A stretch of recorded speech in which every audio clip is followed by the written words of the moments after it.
বন্ধুরা, আমরা এখন গাড়ি করে যাচ্ছি বাজারের দিকে। গাড়িতে স্বয়ং যমরাজ, একটু আস্তে চালাস, মারি ফেলাস না আমারে।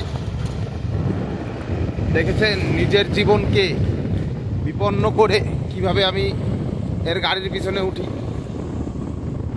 যাই হোক, আপনারা সেই বেদনা বুঝবেন না, আপনারা আমার মনের বেদনাই বোঝেন না। একটু সাবস্ক্রাইব করুন, একটু কায়দা করে নেটায় দিয়ে চ্যানেলটারে ছড়াই দিয়ে কমেন্ট করুন, ভালোবাসার কমেন্ট করুন। শরীর তো সুবিধা নাই, তাই যাতনা দিতে পারছি না। সুবিধা একটু হয়ে নিক, একটু মন মাইন্ডও খারাপ আছে, কোনো ব্যাপার না। এই পচা মন ফেলে দিয়ে নতুন মন আনবো ধরে। শুধু থাকতে হবে আমার সাথে আর এগুলোর সাথে। যাই হোক, এখানে খতম করে আমরা আবার নীরবতা পালন করছি। Tata, bye bye, few. বড় লিঙ্ক লাগানি রয়েছে, তার জন্য বাপ্পিটা দিলাম, নাহলে দিতাম না।